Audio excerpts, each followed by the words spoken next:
Hello, once again, YouTube audience. I'm Orion Vlogs, and today we're playing more Doki Literature Club. In the last episode, we got up close and personal with Sayori, and we buttoned her blazer up, and that was nice. We're about to show her our poem, which I think I appeased more to Yuri than to her, and I'm hoping that doesn't. I'm trying to appease to Sayori because she's gonna die, and it's gonna be sad. Yeah, same. I fail to sound enthusiastic, but Sayori still trots away to retrieve her poem. Who do I show my poem to first? Let's get Monica out of the way. Hi again, Orion. How's the writing going? Yeah, it's alright, I guess. I'll take that. As long as it's not going bad. I'm happy that you're applying yourself. Maybe soon you'll come up with a masterpiece. Yeah, I wouldn't count on that. You never know. Want to share what you wrote for today? Sure, here you go. I give my poem to Monica. Alright, I like this one. Makes me think of something Sayori would like. Yes! Okay, so we appease Sayori. Is that so? You and Sayori are really good friends, right? I wouldn't be surprised if you had these sort of things in common. Well, we may be good friends, but Sayori and I are actually really different. Well, that may be the case. But maybe there are also some similarities that you wouldn't expect. Like the way she talks about you. Sounds like the two of you really care about each other's well-being.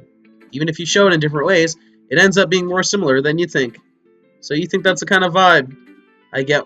So I think that's the kind of vibe I get when I'm reading your poem. Huh. You sure you're not reading into it too much? I could be. I'm not reading into it too deep, am I? Love me. Oh gosh, I sound like Yuri. But in any case, Sayori's writing has a kind of gentle feel to it. I can tell that she likes exploring with emotions like happiness and sadness. Who knew someone so happy would enjoy sad things, too? Yeah, that's totally unexpected. Not really, but, whatever. Well, to each their own. And you shouldn't be afraid to experiment a little bit either. You know, just, try it. Put a finger up your butt. It's whatever. You don't know you don't like it. The fuck am I talking about here? Jesus Christ! I need to get more sleep. I need to have a Sayori schedule. But anyway, you want to read my poem now? I like the way this one turned out, so I hope you do too. All right, let's take a look. Save me. The colors, they won't stop. Bright, beautiful colors, flashing, expanding, piercing, red, green, blue, an endless cacophony of meaningless noise. The noise, it won't stop. Violent, grating waveforms, squeaking, screeching, piercing, sine, cosine, tangent, like playing a chalkboard on a turntable, like playing a vinyl on a pizza crust, an endless poem of meaninglessness. Load me. Oh, it's unnerving. Oh, okay. Wow, that was genuinely scary. That was genuinely scary. Oh, fuck. Okay, so, for those of you who don't know, if you right-click, it hides the dialogue box so you can just see the image in the back. But I did not realize that, because I clicked over here, which is where, I don't know if you guys can see my mouse pointer, but I'm clicking off over to the side to progress the poem, to show where I'm done reading it. But I just right-clicked, which removed it, and just showed her, like, staring at me, and that was genuinely terrifying. Oh, because I know what she is. I know who she is. It's even more abstract than your last one, huh? I guess it's just the way I write. Sorry if you don't like it. No, I didn't say that. Just the kind of thing I've never really seen before, I guess. I kind of like playing with my space on the paper. Choosing where and how to space your words can totally change the mood of a poem. It's almost just like magic. The way I wrote these lines really short makes it feel like they're trying to speak over the noise. I see. So hard for me to tell what it's about, though. Well, sometimes asking what a poem is about isn't the right question. I'm getting iRobot flashbacks. Now that, detective, is the right question. A poem can be as abstract as a physical expression of a feeling, or a conversation with the reader. When putting it that way, not every poem is about something. Anyway, here's Monica's writing tip of the day. Go fuck yourself! Sometimes in life, you find yourself facing a difficult decision. When that happens, don't forget to save your game. Wait, what? You never know when you might change your mind. or when something unexpected may happen. Wait, is this tip even about writing? What am I even talking about? Ha ha ha ha ha! That's my advice for today. Thanks for listening. What the fuck? I'm gonna save my game because I'm terrified. Natsuko! Huh. Well, it's not terrible, but it's pretty disappointing after your last one. Then again, this one was as good as your last one, I'd be completely pissed. I guess I wanted to try something different this time. Fair enough. You're still new to this, so I wouldn't expect you to find your style right away. Kind of think of it, this style kind of reminds me of Sayori's poem from yesterday. Yeah, you think so? Yeah, well, I guess you've been friends with her for so long, you might be on the same wavelength. But you never really struck me as her type. Sayori has a type, all of a sudden? Well, I don't know, but honestly, how can someone so, fluffy spend so much time with someone like you? It's like she's dragging you around a dead weight. Wow! Wow, Natsuki! That was mean. Ugh, that was a little unnecessary. But think of it this way: if it weren't for me, she'd probably just fly away.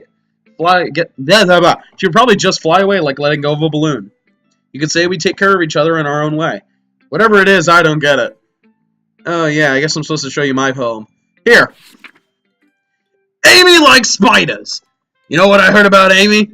Amy likes spiders. Icky, wriggly, hairy, ugly spiders. That's why I'm not friends with her. Amy has a cute singing voice. I hear her singing my favorite love song.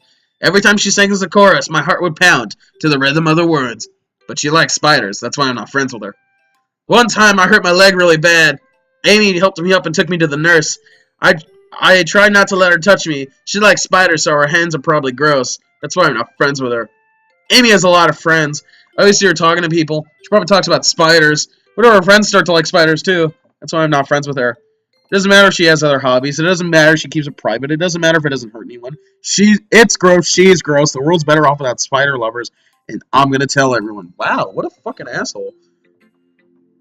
Not bad, right? It's quite a bit longer than yesterday's. Yesterday's was way too short. I was just warming up. Hope you didn't think that was the best I could do. No, of course not. Anyway, the message is pretty straightforward in this poem. I doubt I have to explain it. Sometimes you can just explain complicated issues with much simpler analogies, and it helps people realize how stupid they're being. Like anyone would agree with the subject of the poem is an ignorant jerk. Do you know people like that? Of course. But it's how everyone thinks my... That doesn't matter. It can be about anything. I wrote it to be easy to relate to. Everyone has some kind of weird hobby or guilty pleasure. Something that you're afraid if people found out they make fun of you or think less of you. That just makes people stupid. Who cares what someone likes? As long as they're not hurting anybody and it makes them happy. I think people learn to respect others through liking weird things. Well, you're definitely right. And a little bit crazy. Or at least I can relate to that. And I'm sure a lot of other people can too. That's what I do best, after all. I don't like writing unless there's a good message to take away from it. Like, conveying emotions is important, but I want to make people think, not just feel. Remember that. Fucking Naruto over here. I'm going to write a good one for tomorrow, too, so just look forward to it. You full of shit? You full of shit? How many minutes we at? We at 8? Okay. Who should I show my poem to next? Yuri. We're saving Yuri for last. Let's see what you've written for today. Yuri stares at the poem with a surprised expression on her face. On her face! She looks at it with a surprised expression on her face. Do you like it? Orion, how did you pick up on this so quickly? Just yesterday I was telling you the kind of techniques worth practicing. Maybe that's why. You did a good job explaining. I really want to try to give it more imagery. Yuri visibly swallows. Even her hands appear sweaty. I'm not used to this. Used to what? I don't know. It's fine. Take your time. Yuri breathes and collects her thoughts. I know that Yuri likes to think before she speaks, so I offer that patience to her. Yeah, just being appreciated like this, I guess. Probably sounds really stupid, but seeing someone motivated by my writing, it just makes me really happy. Don't, Yuri. You're a nice girl, but you're not a nice girl. Are you saying that you've never shared your writing before? Yuri nods. Really? I don't believe it. I only really write for myself. And besides, people would just laugh at me. Do you really think that? Again, Yuri nods. Huh. Even your close friends? Yuri does not respond to that. I wonder why. Anyway, do you want to share your poem you wrote today? Yeah, I do. If it's with you. Oh, God. Oh, yay, more cursive. Not really cursive. Handwriting style. The raccoon. It happened in the dead of night, while I was slicing bread for a guilty snack. My attention was caught by the scuttering of a raccoon outside my window. That was, I believe, the first time I noticed the strange tendencies as an unordinary human. I gave the raccoon a piece of bread, my subconscious well aware of the consequences, well aware that a raccoon that is fed will always come back for more. The enticing beauty of my cutting knife was the symptom, my bread the hungry curiosity, the raccoon an urge. The moon increments its phase and reflects that much more light off my cutting knife. Oh, that burp killed all the tension. The very same light that glistens in the eyes of my raccoon friend. I slice the bread, fresh and soft. The raccoon becomes excited. Or perhaps I'm merely projecting my emotions on the newly satisfied animal. The raccoon has taken a following to me. You could say that we've gotten quite used to each other. The raccoon becomes hungry more and more frequently, so my bread is always handy. Every time I brandish my cutting knife, the raccoon shows me its excitement. A rush of blood. Classic Pavlovian conditioning. I slice the bread. And I feed myself again. It was a little more daring with this one than yesterday's. Yeah, daring. Not creepy. Not creepy at all. Just a tale about how you started feeding a rat and then getting off to it. Not creepy. Not creepy. It's a lot more metaphorical. I don't know if it's my fault, but I can't begin to imagine what this poem is about. That's right. It's a bit closer to my preferred writing style. Right, rattle, cowboy. You're using the poem as a canvas to express vivid imagery and conveying emotions through them. I can speak English good. Yeah, if I take it at face value, then I can't even figure out what it's supposed to mean. Well, I think it's something that different people can relate to in their own way. I wanted to express the way it feels for me to indulge in my more unusual hobbies. These sort of things I'm usually forced to keep to myself. But sometimes I enjoy writing about them. Huh, that's funny. Didn't Natsuki also write something about that? About someone being ridiculed for strange interests? She did? Yeah. She was talking about how it doesn't matter what you're into as long as you're not hurting anybody. But she's right. I mean, does she really feel that way? Yeah. Sounds like you two have that in common. Well, that's interesting. To me, she seemed like the kind of person who would make fun of my hobbies.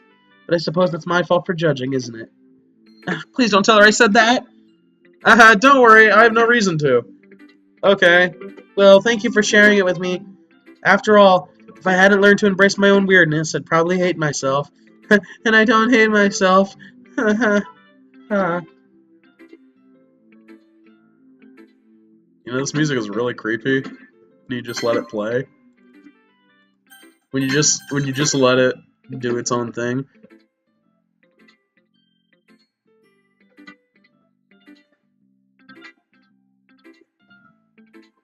It's really fucking creepy.